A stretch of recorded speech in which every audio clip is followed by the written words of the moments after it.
Thank you very much, Matt, and thank you everyone for coming. It's an absolute pleasure to share a room with such experienced people, and that's the main thing that I find with the club. It's just great to be in a room with such a high caliber of people in the industry. So today I want to talk about how to use technology to make more money from development and create an inspiring world. That's my agenda. So I'm going to do a little introduction about us. I'm going to identify what I believe, slightly similar and slightly different to what Dan believes are developers' main challenges, and then how technology can help solve them, and then take some questions. So I'm Oliver Lowrie, director of Ackroyd Lowrie. This is a typical size development on screen at the moment. It's 70 units plus ground floor commercial. The construction budget on that's about 15 million, so looking at GDVs, hopefully over 30. We specialise in regeneration schemes, and really it's commercial and resi, so we want to create inspiring places to live and work. We're sort of recognised as market leaders in implementing new technology. So this is an article that Forbes wrote about us recently, where they said our innovative applications of technology, such as VR, off-site volumetric construction, could help solve the housing crisis, which is great praise. We've published a white paper, in fact, about the subject of this how new technology can help solve the housing crisis, and this has got an intro from Liz Peace, who's head of the Old Oak Common Redevelopment Corporation, and also we work with Land Aid quite a lot, and she's a fellow ambassador of that. It's a fantastic charity. Not that 88 Bikes isn't good, also. Room for more than one charity. So last year we won an award for our design process, which uses virtual reality, and I'm going to talk about it in a bit more detail, but just the judges said that being the first practice to implement VR sign-off on every project feels like the future. And some of you might recognise Nicole. We did some filming last week on one of our sites. It's a big co-working scheme. Again, I'll talk about this again later, but she was looking at the final version whilst we were on site, with quite a lot of temporary works around us. So, background. That's Ackroyd and Lowrie in 2009. On our first development site. This was a warehouse in Bermondsey. We were actually part of the SPV that developed this. So from the outset, we've always understood the commercial realities of projects, which I think puts us in a good place. Our background before that was that we met at Archetype, which is a fantastic practice. I spent 10 years there, and we did quite a lot of post-occupancy evaluations. So going back into buildings and looking at what worked, what didn't work, identifying problems, and trying to work out exactly why those problems occurred. And my summary from 2 years of research funded by the British government is that poor briefing, poor sign-off of the design, and kind of like a misunderstanding of intention from the architect to the client, and then from the client back to the architect, and poor coordination between consultants, and then poor coordination when you're on site, causes most of the building problems. And Ackroyd Lowrie was kind of a post-recession idea to solve this broken system as we saw it, and I think those of you that work in the UK construction industry probably would agree, if you had to come up with a more backwards way of creating anything, you'd be hard pushed.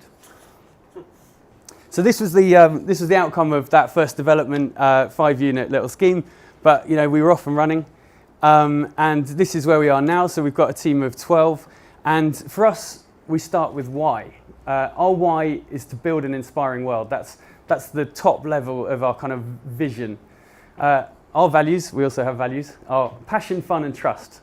So slightly less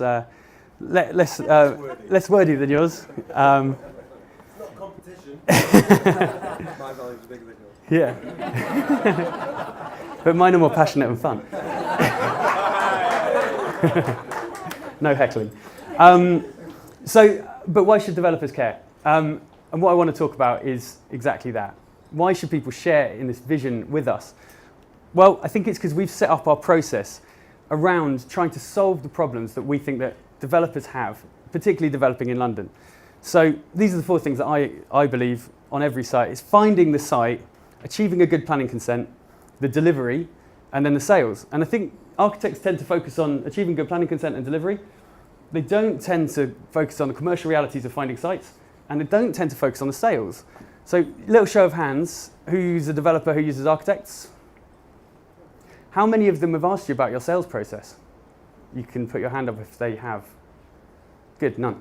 I think it's puzzling for me, and I think what I'm going to talk about today is the fact that we're trying to focus on this sales. I mean, at the moment, nothing's selling, so any way that we can try and make that easier for you has got to be a reason that we should work together.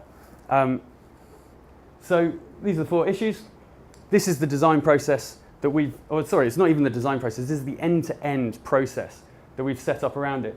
The 6 Ps: place, profile, political engagement, prototyping, production, and promotion. And I'm going to talk a little bit about each one of those. So it starts with place. I think somebody said to me the other day, he who holds the purse strings on a development is the one that's in control. And I would disagree in London with that. I think there's plenty of cash around. He who holds the site, the deal, he really makes all the key decisions. So we kind of recognize this imbalance between lots of money, not many sites. And so we now have an in-house site sourcing team. So most developers want architects to do sort of spec work, and we're totally fine with that. So we've actually set up tools to do that, so we can kind of automate part of the process. So we've got free site capacity study tools and a free GDV calculator. So you send me the site, I send you back a little model like this, based on the most recent planning data. And also what we do for our clients is this is a bit of barking that we got our site guys to look at, and they use, there's Land Insight, there's Nimbus, but they are like ninjas. In fact, Matt knows both of them, Liam and Anthony, and has worked with them extensively. And I think you'd agree, Anthony is like he's like the milk tray of property. He can swoop through a window and find the last vendor, the last missing piece of the puzzle. And so if you're trying to put a development together and you just need that last piece and you can't track that person down, come to us, we'll give you Anthony for the weekend. So, place. Profile. So this is the bit that it puzzles me. I think to build an inspiring world, it's got to be bespoke, right? And I think that most developments that you see, people are just producing the same generic box, and it puzzles me why that happens. I think having done 10 years of, 15 years of designing stuff for people, it's because at the start of the brief, people are just like, well, we kind of want to sell it. Maybe some family units, maybe some non-family units. And nobody really digs into who you're trying to sell to, and I think it really unlocks a huge part of not only the design, but then the sales, if you can really identify who it is you're trying to sell to at the start. So again, we've built a little tool. The first thing that it does is we look at where your site is, and we'll do some basic demographic studies. So we'll tell you age range of people that recently purchased properties. And then the next bit is over to you. So we've got a tool that's a questionnaire. It has simple questions like, how important is it to your buyers that they have a bath in their flat? If you know that you're trying to sell to families in the suburbs, it's absolutely crucial. If you're trying to sell to me, it's not, because I need a jacuzzi and a sauna. So I'm not going to buy that bath. Anyway, it avoids bland spec development.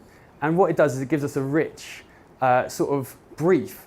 And what that allows us to do is, because we know who we're trying to sell to, we kind of know the stories they want to hear. We want to make this easy for you to sell. So we should be getting the story right as it goes through. So that means that we can then link up with PR companies, we can get the stories online, we can start tweaking the design. So if we know that we're selling to millennials, then we're going to put laundry apps and stuff like this that sells to millennials as part of the brief. And then we're going to get this engagement with journalists at the end that's going to make them writing a story really easy. Good design is what I want to do.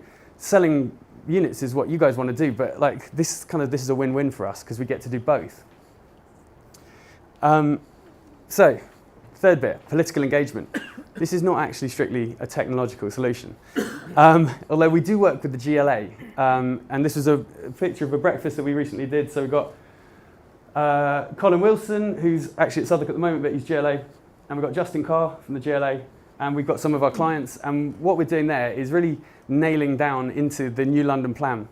So the New London Plan is going to dictate the way that planning development happens over the next 15, 20 years, and it's based on all this research that the GLA did about where spare land is, and it no spoiler, it tends to be these industrial locations which can be intensified.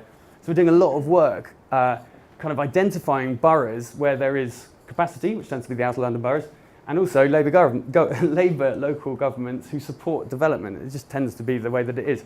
Understanding the politics at local level is so much more important than understanding it at a national level. Brexit, whatever, that nobody is more secure in their seats than the local politicians who've just been elected. They've got 2 years to run now. So they're not facing the same uncertainty. They're very certain, and they want to deliver affordable housing. Or what we do is work out what borough wants what. We can't influence their decision. We can't make it any easier for you to get planning, except for by telling you what they want, understanding their ambitions, so that you can bring forward schemes that you know are going to deliver the levels of affordable they want, the levels of cultural, the levels of commercial that they want. So free networking, that's one of the things that we do. And if anybody would like an invite to one of our next breakfasts, we get really great people to come and just have a debate with us. In fact, Matt, I stole this off you. This is Hush in Mayfair, which is a great restaurant as well. It's a good venue. So this is sort of more, I think, what Matt was referring to with the 3D stuff. So prototyping. What me and John learned at Archetype was that a lot of the stuff that went wrong on projects was just simple stuff, which if you'd been able to walk around a one-to-one model of your building before it got built and you're the client, you would have gone, no, you've totally misunderstood what I meant by that. Or no, that's great, like let's make that window bigger. These are the complaints that you get were surprisingly mundane, and better sign-off would have really made a difference. So we scratched our heads a little bit, and the best way that we've worked out to do a one-to-one model is virtual reality. So we will make a 3D model very accurately of the space. This is Nicole standing in a old tram shed in Caledonian Road, and this is what it's going to look like at the end. And she's essentially experiencing that, although she's standing on the floor below. And you really get an amazing insight into the client's understanding of the space when you show them this, because they're not many people, even the developers in the room, always spot everything on plan, and sometimes it's not even drawn. When you're in there and you're walking around, I do it regularly to make sure that I understand my own designs. It's really changing the way that we work. So, free VR sign-off on every project. We use it with planners, we use it with stakeholders, particularly if you're doing a mixed-use regen project, which we do quite a lot of. There's a multitude of stakeholders who all have different understandings of what they want out of it. We can put a line in the sand. We will usually make 3 different versions. We'll sit them next to each other, and they'll go in the VR. They can walk around one. They're like, I don't like it. You're like, all right, try next door. And then they walk down to the next one. They're like, I like some of that. And you're like, all right, fine, what should we do? And we make a 3rd one live. They go back in it, and they're satisfied. And that's kind of instant design feedback that is really crucial for us. So the other output that you can get when you model everything in 3D is we've got a 3D printer in the office. So this is the 3D printed model that we don't use on every project, but just the ones where we like you. But that is only a small version, really, of what you can then do if you've got a good BIM model, which is to get it directly made by an off-site manufacturer. So this is a 9-unit scheme, or part of a 9-unit scheme that we delivered for Woking Council. It was all affordable housing, and it was delivered entirely off-site. This is volumetric construction, so it was made in 21 pieces in Hull, carted down the A1 on the back of 21 lorries, and then put together, and this was after 3 days.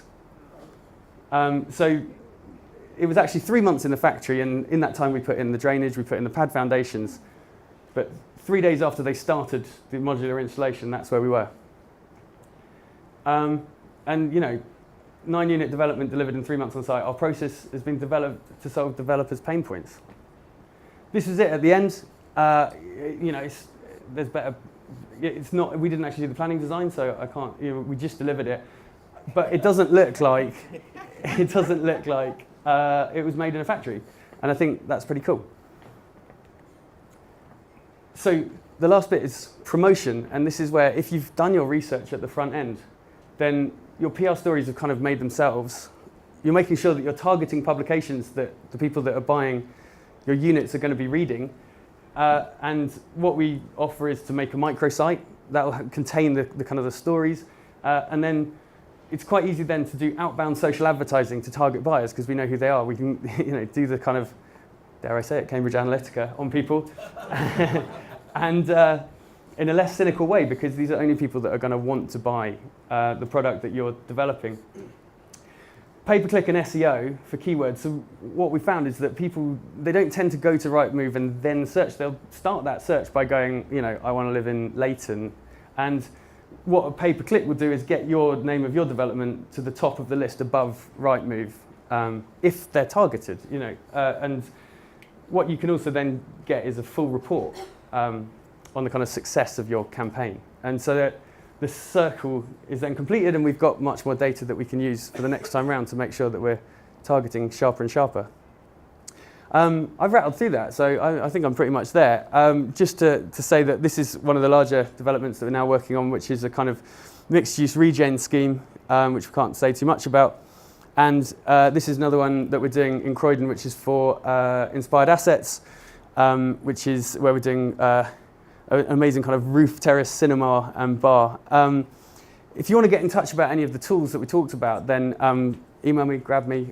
These are freely available things. We want to make your lives easier and work with you to build an inspiring world. So thank you very much.